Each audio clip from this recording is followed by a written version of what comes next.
Join us on an investigative journey. We'll educate each other on a range of scientific discoveries, concepts, and phenomena, as well as a dive into the complex world of pseudoscience to separate the factual from the fabricated. I'm Matt McCabe. I'm Levi Bateman. And I'm Sam Lorsarika. And this is Idio Facto.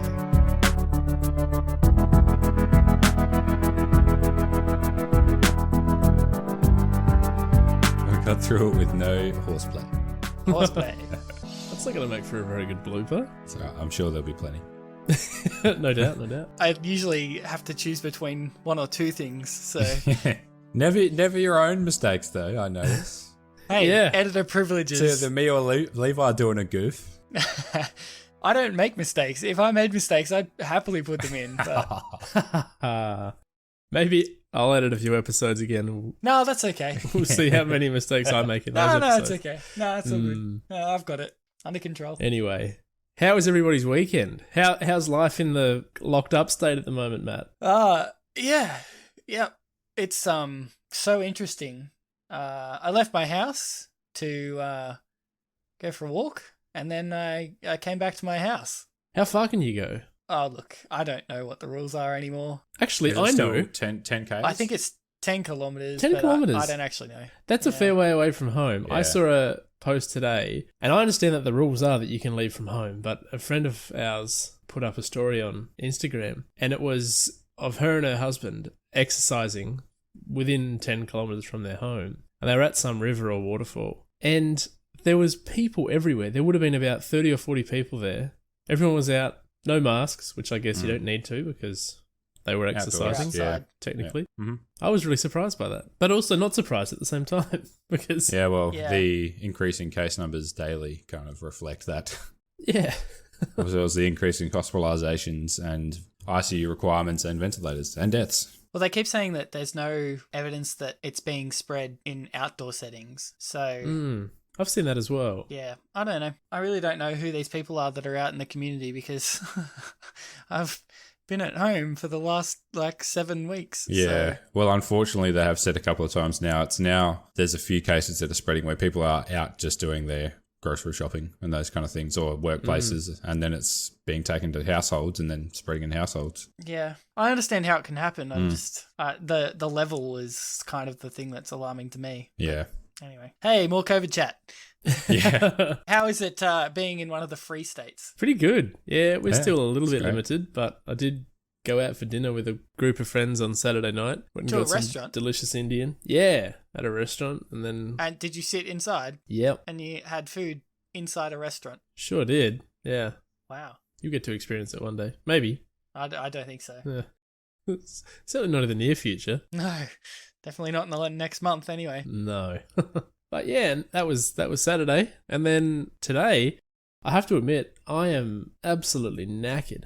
I Again? spent all day in the garden. Yeah, another weekend spent in the garden. Is this still on the We're orchard? building an enclosure Yeah, for the nice. orchard. Yeah, so that we can put a net over the whole thing so that we don't have to Yeah. net individual fruit trees. So we'll get a much bigger yield, I think, of our stone fruit, because the annoying thing about birds that come down to eat your fruit is that if they just ate the whole fruit, I wouldn't be so angry because they gotta eat. That's fine.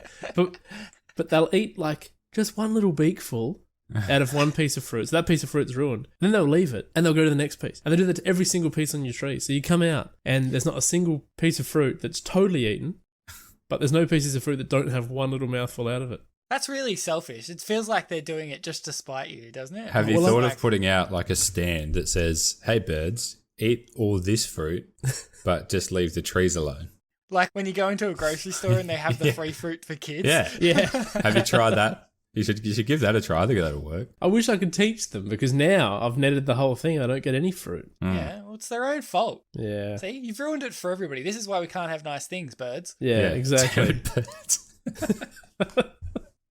But anyway, consequently, I've been out in the yard again. Christy and I digging holes all day and screwing on bits of tin and timber and stuff. So I'm pretty glad that I'm inside now, just in some warm clothes with a nice cup of tea. Yeah, me too. I'm so glad that I'm inside. And I have been for the last 7 weeks. I'm so glad. It's so nice to be inside. I for a mean, change. hey, to be fair, even in the week when SA was in lockdown, we were still outside all day building the orchard. So Yeah. there's no excuse. You No, could have that's been true. doing something. Oh no, I'm outside. Could be is outside fine, hanging but out with your chickens. Yeah. Yeah, I'm outside with the chickens, and then I come back inside, and then I go outside and look at the chickens and go, yeah, them some good chickens.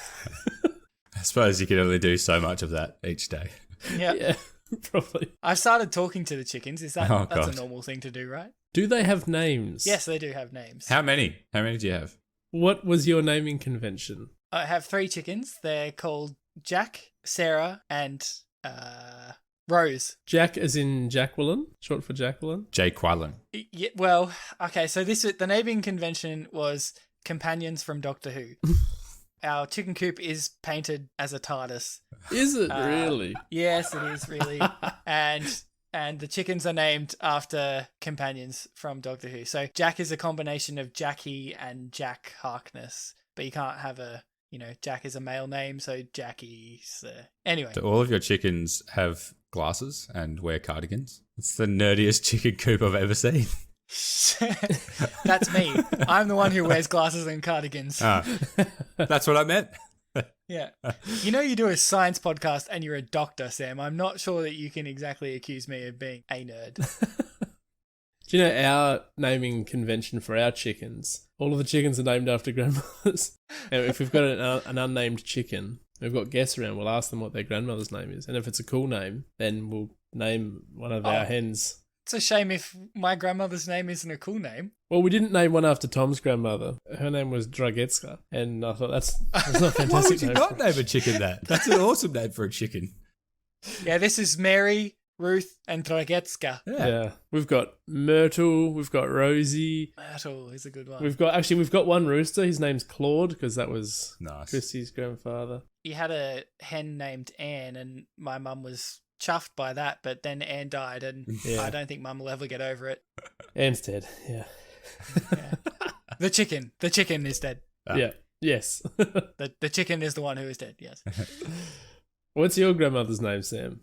Gloria. Oh, that's an excellent chook name. That's a good There you chicken go. name. Yeah. Gloria. Yeah. Okay. That's a good naming convention, by the way, Levi. Yeah, that's a good one. We've got a couple of unnamed hens, I think. I reckon one of them's going to be Gloria. There you go. What did you do, Sam? What did you do with your weekend? Today, just some jobs around the house. Been watching the Olympics, especially the athletics. As a runner myself, I love watching the sprinting. Rowan Browning has been awesome. Very impressive to watch. It's pretty cool watching a 100-meter race, which no disrespect to Usain Bolt at all. Best ever, no doubt. Awesome to watch him. He just is unbelievable. But it's pretty cool to watch a 100-meter race at an Olympics and genuinely have no idea who's going to win. Yeah. As a bit of a difference. That's probably much more exciting, really. Yeah, I mean, it was always impressive to watch him because the suspense then was, is he going to break his world record again? Yeah, true. I haven't even thought about providing myself a segue to my segment, so I'm just going to get straight into it. And I'm going to be talking about the very interesting fruit that is the fig. Yes. Ooh. Do you guys like figs? Sure. I can't say that I've really ever had a fig. Yeah, I don't think I've eaten a fig by itself, but I have them in things. Really? Okay. I have a fig tree, and I quite like figs. Have you had fig gin? No. Ooh, that sounds nice. I don't like it, but you might. Okay. Maybe not. Okay. It's not bad. It's not bad. It's all right. It seems to be popular. Chrissy's mum makes really, really good crystallized figs. Oh, yeah. I have had those. They are super delicious. And a lot of people have them on cheese platters. It goes really good with strong cheeses and things. I have had fig paste with cheese. Yeah, which I was going to say nice. I've fig jam Yeah. with cheese. Yeah, definitely. But Yeah, so figs are a relatively common fruit, I'd say. Not as common as the apple or the orange, but you can get them at produce stores. I've got a fig tree at my house. Not all species of figs are the figs that we eat. There's a beautiful big tree, one of my favourite trees, called a Moreton Bay fig tree. But the figs that come off that are sort of quite small, and they're not really the type of fig that you would like to eat on a cheese platter. But a fig tree that I've got in my backyard is a black Genoa fig, and that's very tasty. I got a really, really good yield of figs off of it this summer just gone. But before I get into the fig, I'll talk about just fruit in general. So I'm not sure if you guys know about what fruit is, but No, not really. fruit is the result of a pollinated flower, essentially. So what will happen is a flower is the reproductive organ of a plant, of an angiosperm, which is a flowering plant. There's probably a topic in itself about angiosperms versus gymnosperms. Yeah, I think it's been on the list for a while, actually. Probably. And just quickly, gymnosperms are the sort of more ancient plants. They produce cones, they don't have flowers or typical fruit. Angiosperms are plants that produce flowers. A flower either contains both the male and the female part, which means that the flower is technically self-pollinating, or the flower can be, or the tree itself can be entirely male or female. But essentially, what happens is that the female part of the flower is fertilized with pollen, and the pollen travels down into the base of the flower into essentially the ovary. I think it's still called an ovary in the flower. It is called an ovary, yeah, it is. At which point pollination occurs, and once the ovary is fertilized or the flower has been pollinated, all the petals will drop off and the reproductive male and female parts of the flower will drop off, and the fertilized part, the base of the flower, will develop into a fruit. And so in the middle of the fruit there'll be a seed, and usually the fruit is encased by some kind of sweet glucose or sugar-rich flesh, so that it's a tasty treat for an animal to eat and take the seed away from the tree and either drop it or poop it out. Well, it's actually a genius design, because they're like, hey, come and eat my egg, basically, or come and eat my seed, and then like poo it out and leave this little pile of fertilizer next to where my seed is going to germinate. It's a genius. I mean, they've not actually decided that in any way, but seed dispersion that involves animals, there's two types of seed dispersion that involves animals, and there's epizootic and endozootic. Yeah. And the type that we're referring to, with the seed being eaten and pooped out, that's endozootic. But there's also epizootic, which means that the outer case of the fruit will be sort of prickly or sticky, it gets stuck to the outside of an animal on the fur or the feathers, and will be deposited elsewhere just because it falls off eventually. So that is an ingenious. I was going to say an ingenious design. I don't believe it was designed. I believe it evolved that way. But we've said this before. It's hard when you're speaking about biological things like this, because it feels like it's been designed, and in a way it kind of has. It's been designed by the biggest trial and error experiment ever. Yeah. It's not being run by humans. No. The terms that we have to describe those things sound like it's designed. Yeah, and it sounds intentional as well. It sounds like the tree has intended its fruit to be dispersed this way, but actually that's just the language that we're using to describe it. Yeah, that's right. That's just the ones that have evolved to be able to spread their seed more effectively. Exactly. So that's flowers and fruit. So usually on a tree that produces fruit, or any plant that produces fruit, you'll see flowers before you see a fruit. But with figs, you never see a flower on a fig tree. And that's because the fig itself, what we call the fig, the fruit, is actually not the typical fruit. It's actually called an invaginated inflorescence, which means that if you break open a fig, the flesh on the inside is actually a lot of little flowers. Oh. So the term inflorescence means group of flowers. So a sunflower is not actually one flower. That's thousands and thousands of flowers, and the sunflower is an inflorescence. So just a fun fact. If you look at a sunflower, you can see those flowers in the middle of that. That's right. So to get back to figs, the inside of a fig is an inflorescence. So for a flower to be pollinated, it needs usually either wind, but more commonly an animal, either a bird or an insect, to fly into one flower and then fly to another one and transfer pollen. So that's no different with the fig. So what happens with the fig is that at the bottom of the fruit, there's a tiny little hole. And what happens is that there's a female wasp that crawls into the male fig, because figs can be male and female. Sorry, male or female. How can they be male or female? So male figs will only they won't contain ovaries. The flowers inside a male fig won't contain ovaries. They'll only contain the male reproductive parts, which is what releases pollen. and they won't contain the female part, which is what receives pollen and puts it into the ovary. That doesn't seem like a very efficient way to reproduce as a tree. So the reason that the female wasp will want to crawl inside the male fig is because there's more room. There's more room inside, and that's important because what the female wasp does is she crawls inside the male fig that has a little cavity on the inside. She lays her eggs. Those eggs hatch and form a larvae of the wasp larvae, and the male larvae, or the male wasps, will mature first and will impregnate the female wasps before they hatch, before they become a wasp. So what happens is when the female wasp emerges, she's already pregnant. Then they will leave the fig and they will fly to, the pregnant female will fly to another male fig, and the cycle continues. Wow. So that's how the wasp cycle works. But what happens is that every now and then, probably more commonly than not, the pregnant female wasp comes from a male fig, enter a female fig with pollen all over her. But because there's not enough room, as she's crawling inside the fig, most of her legs and her wings will fall off. She'll get inside this female fig, realize that there's not enough room to lay her eggs, and she will die.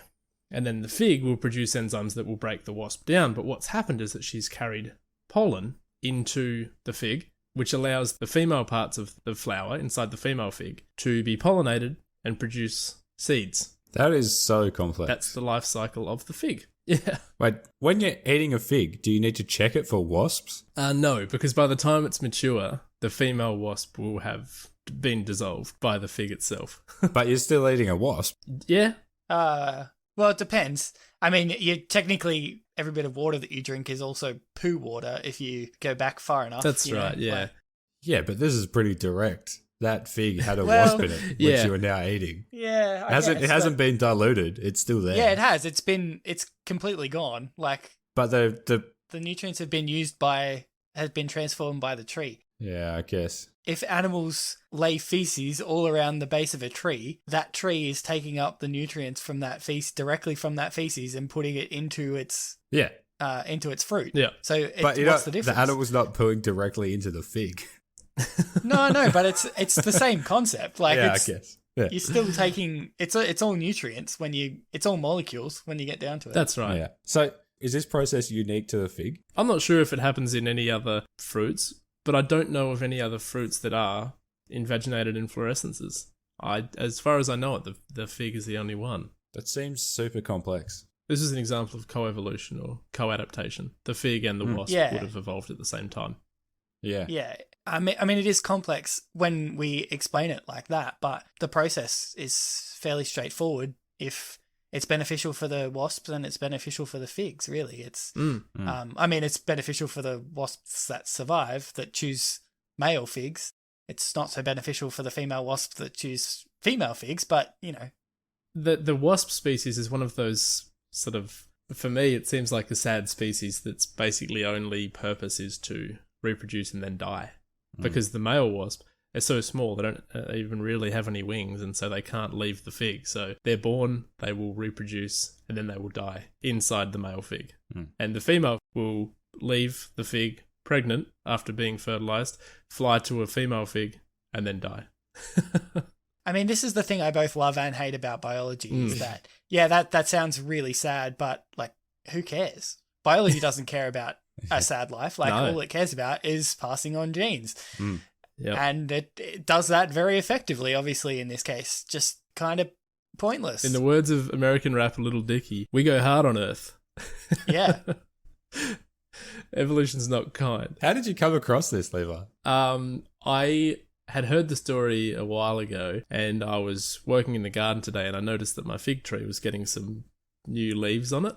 Yeah. They're deciduous. My fig tree is deciduous. So it's lost all its leaves, and I could see the buds forming for new leaves. And I thought, I might talk about the fig wasp tonight on the episode. Oh, that's cool. So I did a little bit of fact checking, and here we are. Yeah. I have a ficus elastica. Not quite the same. Right. Oh, this is a houseplant. Yeah, it is a fig, but it's doesn't produce fruit. Or, sorry, invaginated inflorescences. Right, yeah. Well, That was super interesting. in the interest of time, should we move along from invaginated inflorescences? Have you guys ever tried bone broth? Aha. No. No, it sounds terrible. It's just one of those classic touted to be good for everything kind of things. And I'd only come across it. Well, I'd seen it before, but kind of came across it again recently and thought, I might look into that. I've never heard of it. It's used a lot in the paleo diet, isn't it? Yeah, it's used for a few different things. It's definitely in the paleo diet and used as a meal replacement as well. People tend to use it as meal replacement because apparently it's super rich and flavorful and keeps you feeling full, and you pretty much have very little calories out of it. Oh, okay. Have you tried it? No, I haven't, but I want to try it. What is it exactly? Have you ever seen or read how like chicken stock or anything is made? No. You basically get a heap of, so in the case of bone broth, you get a heap of bones. You take out the marrow. Basically, you just boil it in a pot with some veggies for in the case of bone broth, for like 12 to 24 hours. Whoa. And then you strain it all. You get rid of all the fat out of it. And yeah, and then you freeze it or refrigerate it and then heat it up and drink it. Apparently delicious. Which, having made my own chicken stock, I could see why it would be delicious. Yeah, I can imagine. Yeah. And apparently with bone broth, it's like really, because it's cooked for so long, it's really rich and it just feels like you've had a full meal after drinking it. But not only that, it's touted for a lot of medical claims. I've got a couple of sources which I looked up to see what it's supposed to be good for. From BBC Good Food, it's meant to be a good source of collagen and other health-promoting amino acids. For example, glycine and glutamine. It's meant to be good for digestion and gut health because of the gelatin in it. May support immune function. Supports anti-aging molecule production. May support weight loss. May support joint health and might help you sleep. There's a lot of may and might in that. Yes, which is a classic for these kind of products.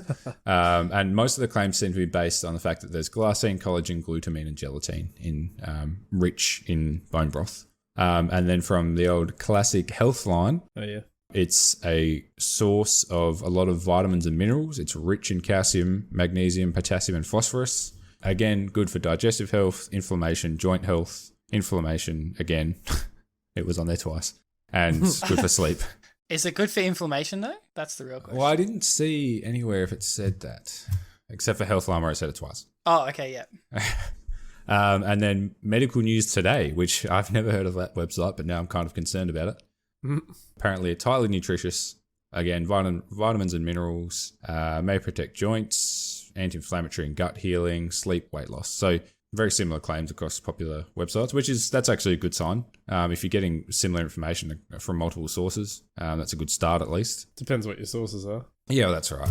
One important point to take from Medical News Today in their segment under vitamins and minerals, it said bones themselves are rich in vitamins and nutrients, including calcium, magnesium, and phosphorus. It is not possible to say how much of any nutrient will be in a particular batch of bone broth, since this largely depends on the type and quantity of the bones and tissues that went into it. So that's an important starting point. I was trying to find studies to have a look at any of these claims. I couldn't really find anything. I was trying to find studies to see how much of anything was in bone broth. I couldn't find anything. I found about 4 studies in total. And that was after a pretty extensive literature search on multiple websites. I found one study that was actually looking at bone broth to look for lead and other heavy metals and toxins in the potential of them being in bone broth. Right. Why is that a concern? They're stored in bone in animals. Okay. Yep. So the concern was that would all come through and be in high levels in bone broth. Are these a particular type of bone? Like, would you use beef bones or? Yeah, I think it's mostly beef bone. Yeah. Okay.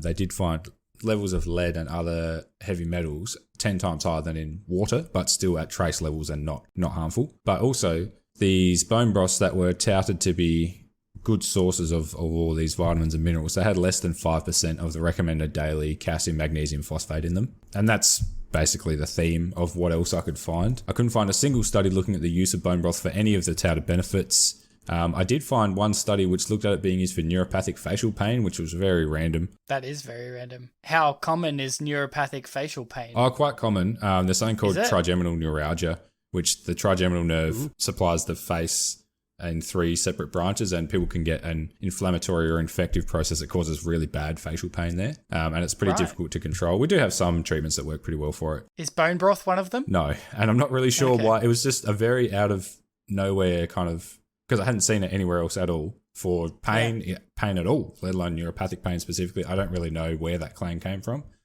Yeah. Short answer is there was not really anything useful in that study. There was a study from 1934 that I came across. Wow. Which found as a nutritional source, it was very poor. But as a nutritional source being very poor, it was modestly increased when vegetables were added to the broth instead of just bones, which, as just from a flavour standpoint these days, you put vegetables. Yeah, so I can't imagine that just bone. Yeah. Well, back in 1934, who knows? Might have been a deluxe item then. But anyway, what I did find was a really good article written by Connor Curley, who's a PhD in dietetics and nutrition, and it's on the Centre of Nutrition Studies. I will link it in the show notes. He actually summarised all the claims and benefits really well, probably more articulately than I have. Interestingly, he came across basically the same articles that I could find. He cited that 1934 one as well. He had a really good quote from a few different articles that had been written before. There was a quote from an article in Time magazine in 2016, which was entitled "Science Can't Explain Why Everyone is Drinking Bone Broth." So this article had a few excerpts from interviews with respected scientists. William Percy, who's an associate professor at University of South Dakota's Sanford School of Medicine, he stated, "Since we don't absorb collagen whole, the idea that eating collagen somehow promotes bone growth is just wishful thinking. The idea that because bone broth or stock contains it, collagen somehow translates to collagen in the human body is nonsensical. Collagen is actually a poor source of amino acids." So that is a well-known medical fact, is that we can't absorb collagen whole from the gut. We actually have to synthesize it in the body. So just quickly, what is collagen? What does it do? It's a protein, I think. It's a structural protein, basically, and it's in the skin? It's kind of in everything. So it's in the extracellular matrix. So it kind of helps hold all cells together throughout the body. Right. It is particularly present in skin, but it is present throughout the whole body. It's also an important part in bone. We can't absorb it from the gut, so we actually have to synthesize it from its base amino acids in the body. So the fact that a lot of these claims for bone broth were because it's high in collagen, which we can't absorb. So that goes all the evidence for those claims. Another nice quote he used in his article, Dr. Kantha Shelke, who's a food scientist and spokesperson for the Institute of Food Technologists. She said, "Eating a diet rich in leafy green vegetables is ideal. Plants offer rich sources in collagen building blocks and, in addition, provide nutrients not found in sufficient quantities in meats or broth." Right. So the addition of vegetables helps because you do get some of those amino acids to the broth, but again, you're going to get a lot more of them by just eating them. So really, in summary, bone broth may be delicious. I still want to try and make it because I've heard it is actually really tasty, but it's a very poor source of nutrition, and you're better off making vegetable soup, really. Right. You're basically drinking bone-flavoured water, but apparently it's delicious. But any health claims are completely unfounded, not because the components are ineffective, but because they just aren't present in even close to high enough levels to have any sort of effect. And also an important point, collagen, which is the supposed active ingredient in bone broth, we can't actually absorb it from the gut in any sort of reasonable level. So any claims relating to that are just impossible. But yeah, I'm probably going to still try it because I've heard it's good. It actually might work as for weight loss if you're using it as a meal replacement and you genuinely replace meals with it, because it's got very, very little to zero calories in it. So if you're replacing a full meal with it, then sure, it might help with weight loss. But any of the other sort of health claims because of the contents of it are unfounded. But it's just one of those things, like I've seen it over several years in a lot of places as this superfood kind of thing, and there's not even any. Usually a lot of these superfoods or supplements or whatever, they have plenty of studies with varying results in them to back it up, but this had nothing. This had no studies, so it's just interesting. There's no studies, but there's also like no mechanism by which it would be any more or less helpful than anything. You know what I mean? Like on the briefest thought on paper, sure there is, because there is technically, yes, there is going to be collagen in it. However, we can't absorb it. Yeah, but that's my point, is that But there are going to be amino acids in it. There is going to be calcium, magnesium, phosphate, but no one's bothered to actually check how much you're getting, and it's a tiny amount. And you're also going to get those things just from eating foods. Yeah, I was going to say, in any case, it's going to be less or the same as eating the foods. Yeah. So that's right. So just eat the food. Yeah, if you want the benefits of Eating a fruits bunch of and vegetables, then just eat the vegetables or make a vegetable soup. Yeah, I agree. Groundbreaking conclusions here on Idia Facto. If you want to eat vegetables, then what you should do is eat vegetables. If you want the nutrients from a vegetable, then eat it. Amazing. Thank you, Dr. Sam. Very good advice. You're very welcome. Study for bloody 7 years only to give us advice like that. I was listening to somebody talk about bone broth at my gym one time, and they actually said something along the lines of, yeah, Western medicine is so far behind Chinese medicine, they've been making bone broth for years, which they probably have been. But again, that's the appeal to antiquity. Just because something's very old, it doesn't mean that it's better than modern medicine. Yeah, that's right. Well, that's an excellent segue, Levi. About 10 years ago, I was walking through a supermarket and I saw a sign for Big Brother or something. I can't remember what it was. It was an ad for a reality TV show of some description. I don't remember the numbers of this either. It was a long time ago, but it said on the poster something to the effect of 500,000 Australians can't be wrong. Okay. And my first thought was, yeah, I'm pretty sure they can.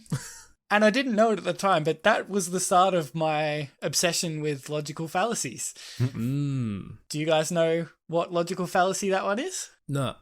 No. It's called appeal to the bandwagon or the appeal to popularity, but we'll get to that later. Yeah. I want to talk about logical fallacies more generally because we talk about logical fallacies on the podcast all the time, and we have done since the beginning, but we've never actually gone through what actually constitutes a logical fallacy and why it's a bad argument. So when we talk about logical fallacies, what exactly is it that we're talking about?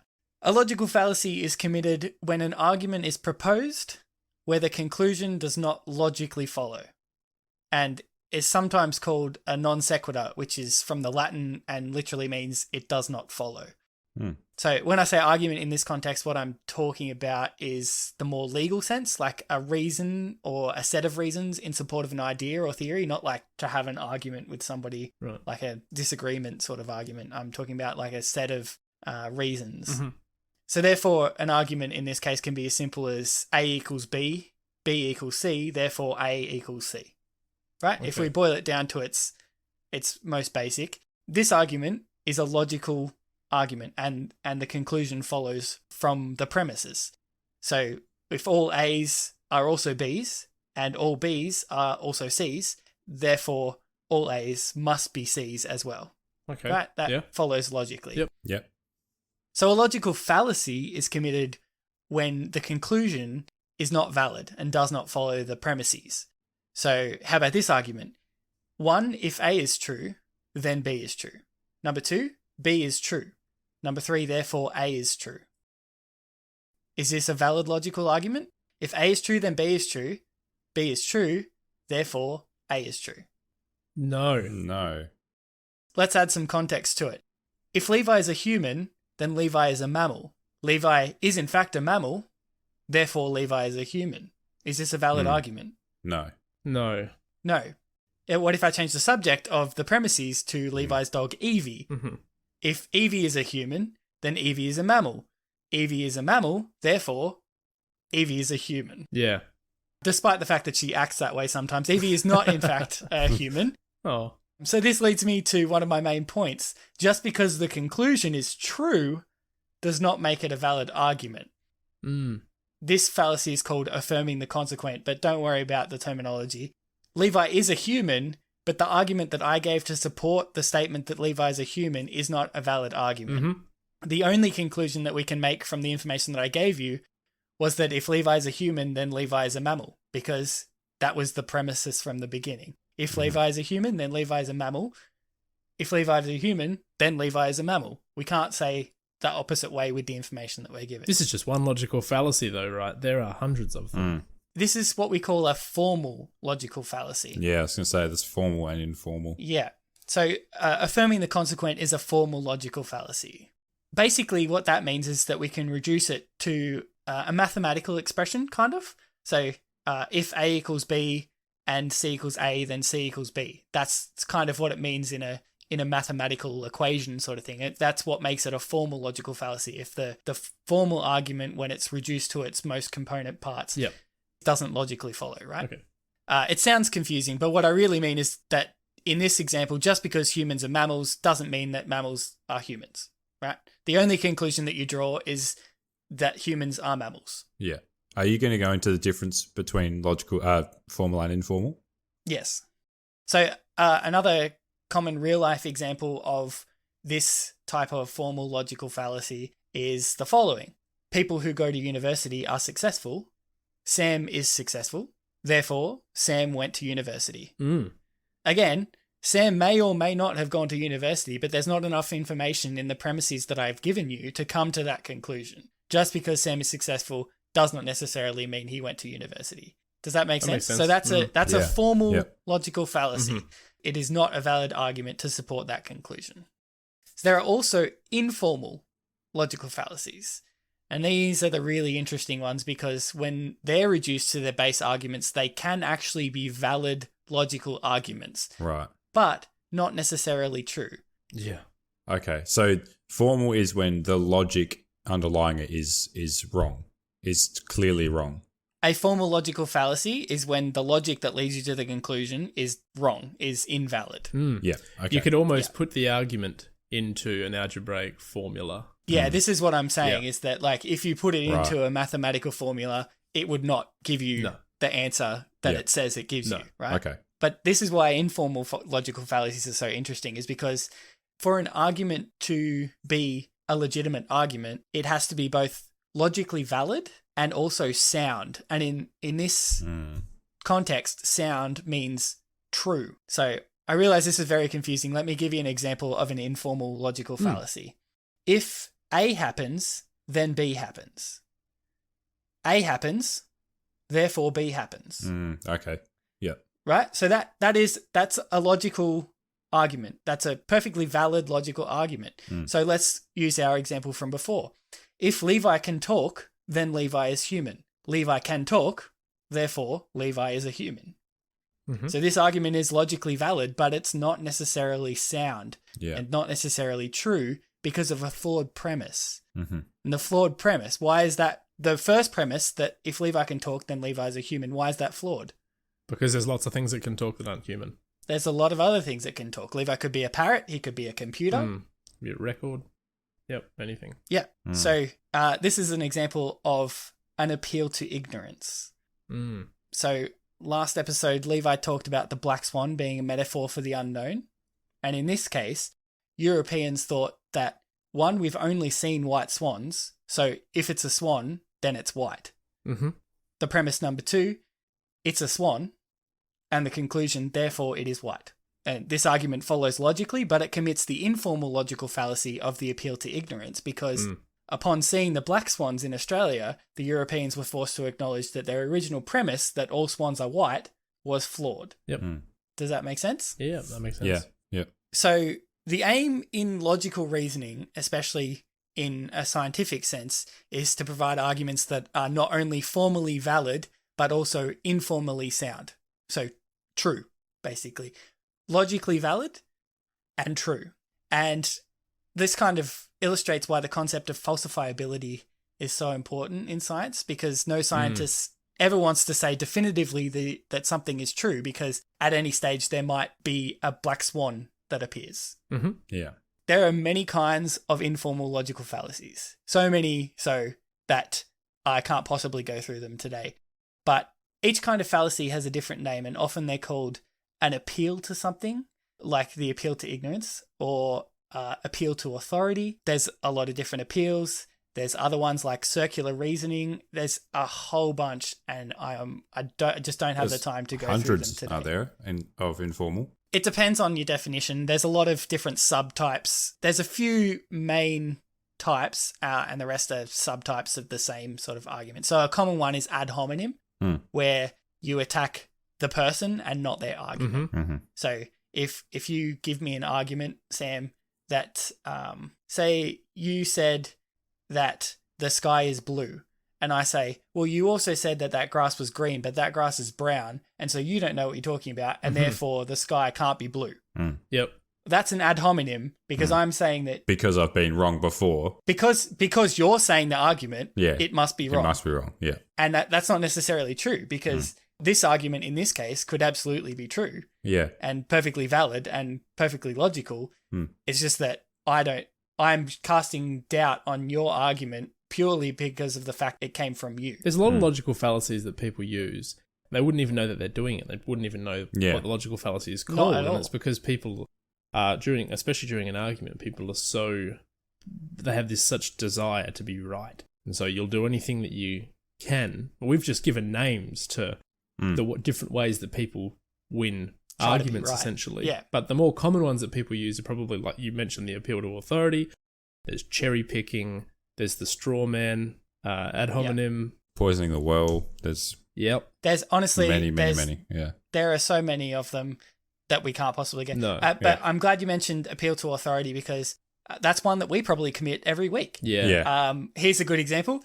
If a doctor says something about health, then it's true. Sam is a doctor. Therefore, if Sam says something about health, it's true. Yeah.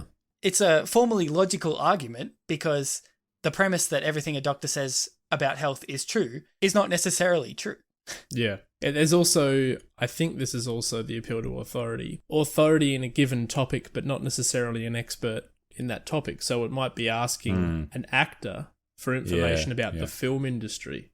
And whilst they would know a lot about acting and they're involved in the film industry, they don't necessarily know about how a camera works or how... Or it can be across completely different fields as well. Absolutely, which yeah. happens. So this is what we're talking about. This is a subtype of the appeal to authority. You can see how the same logical fallacy can be applied in a bunch of different ways, in really subtle ways that are not necessarily really easy for someone who's not well versed in logical fallacies to pick up in day-to-day life. And that's not necessarily to say that you can't trust what they say. It's just saying that doesn't necessarily make it true. Exactly. Yeah.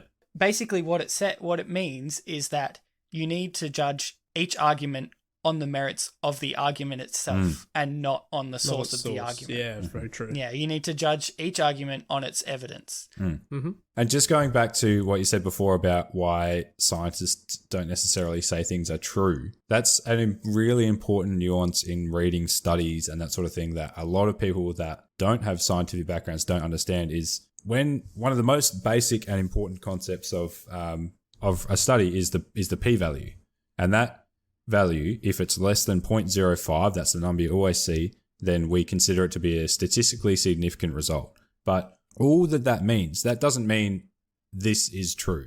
It means there is a less than 5% chance that this was, or there's less than 5% probability that this result was due to chance or other factors. So even with a p-value of 0.05, that's a 95% probability that this result was not due to chance or not due to extenuating factors. That's still a 5% chance that it's wrong. And this is why we need to do bigger studies on every single domain. We do multiple studies, multiple groups, all those kind of things, and we need to validate results. But that's a really important part that people often miss. The classic type of ad hominem that's used against scientists especially is, well, scientists were wrong about the world being flat. How can we trust them about climate change? Yeah. Of course, that argument has now come full circle where people think the world is flat again. Yeah, well. Full circle. Some people. Anyway, so you begin to see the issues here because logical fallacies are absolutely everywhere. Sometimes they're really subtle and really difficult to spot, especially when they're committed by someone whose rhetoric is particularly persuasive. One that I'm going to run through quickly now is called circular reasoning. In practice, it becomes really difficult to spot. It occurs when premise A is used to prove premise B, which is in turn used to prove premise A. So we're going around in a big circle, basically. It's a common anti-vax argument technique regarding the link between the MMR vaccine and autism. Premise 1 is that the MMR vaccine causes autism. Premise 2 is that the child has autism because of the MMR vaccine. And the conclusion is, therefore, the MMR vaccine causes autism. And so you say, why does your child have autism? And they say, because he got the MMR vaccine. And you say, well, how do you know that the MMR vaccine causes autism? And they say, because my child has autism and had the MMR vaccine.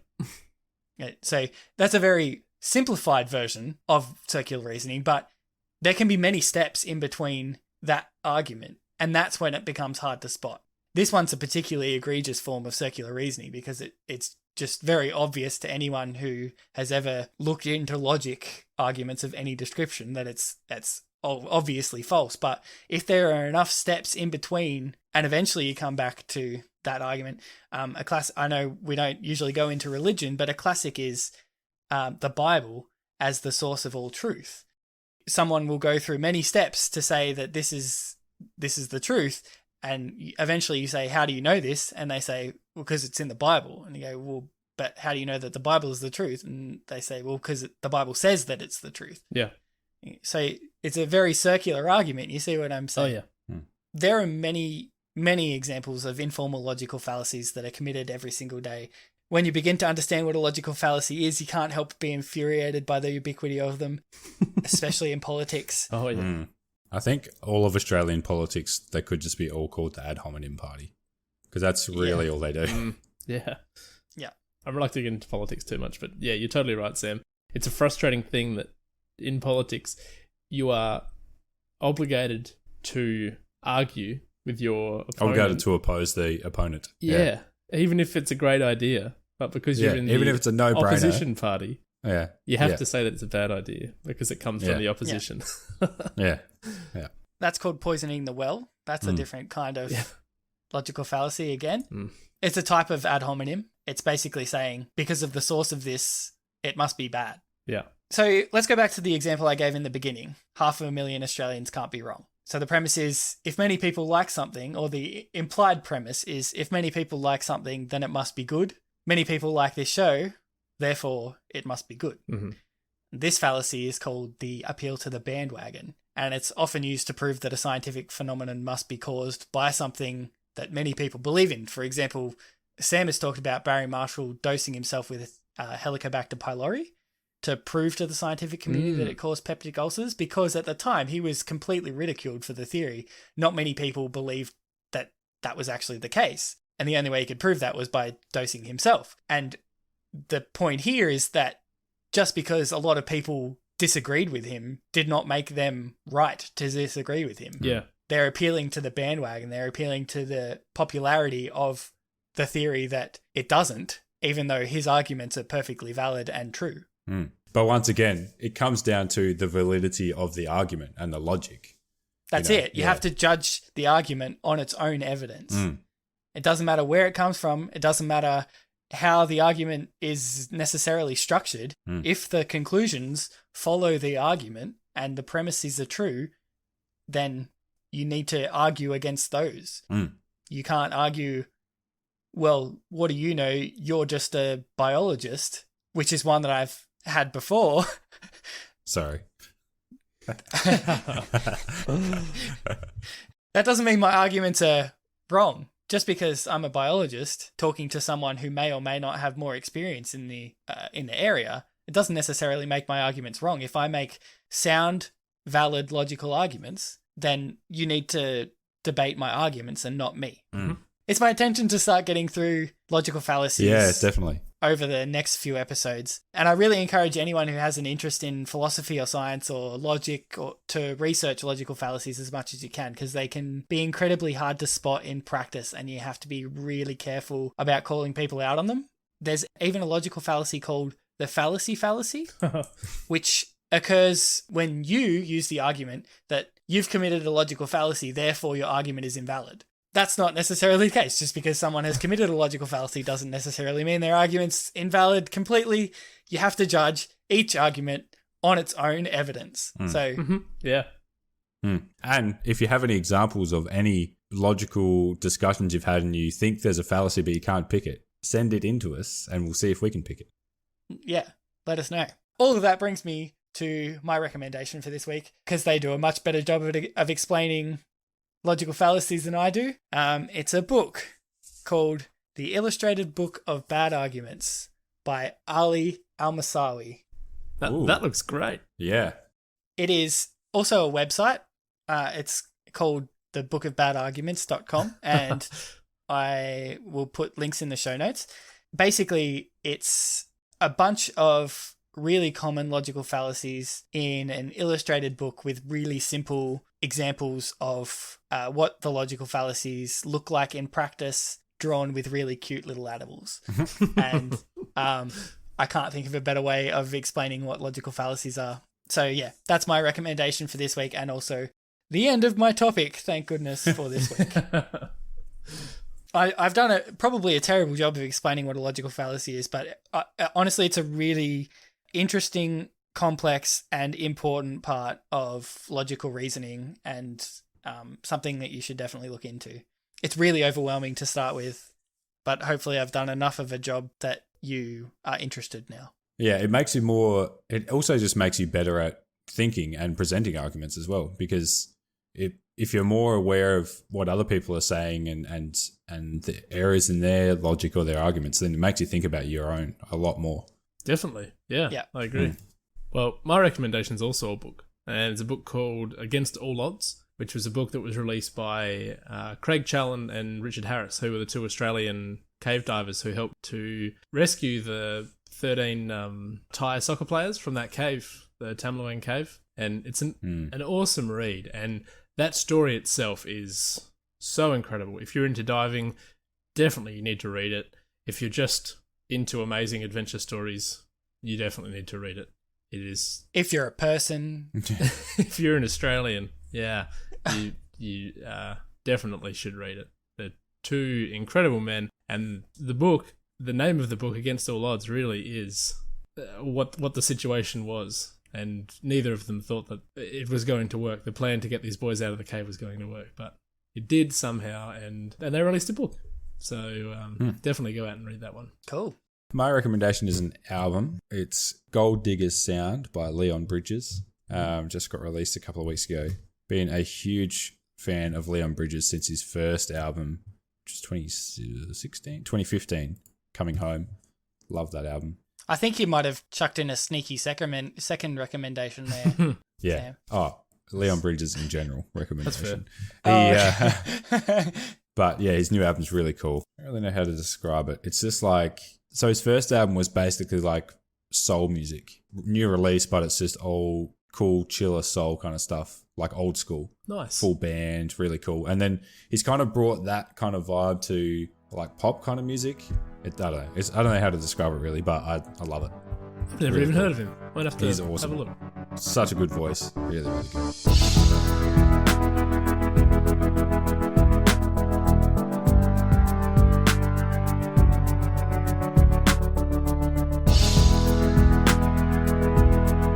That's it for this episode of Ideo Facto.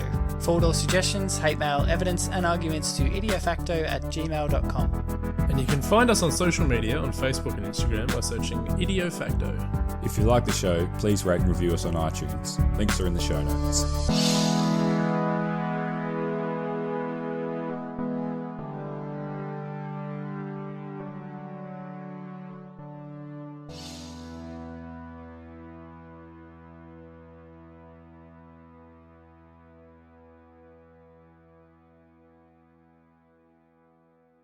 Common fruit, I suppose, but where's he going? Just stretching. Sam was just stretch on my disappearing back. under his table, just wondering what was happening. Oh, this segment has not started the way I thought it was going to. Oh. Talking about different types of gin that people don't like and hiding under one's table. Anyway, I'm going to continue to talk about figs. Okay, figs. Yeah, sorry, figs. Either self-pollinating or... Oh, this video thing was a terrible idea. It's just getting derailed. Sam's just held up Mikkel the meerkat. Mikkel the meerkat has made an appearance in like the last 3 podcasts. Sam's clearly not engaged in this topic about figs. Yeah, he's got the Olympics on one screen, holding up Mikkel. He's like submarining underneath his desk.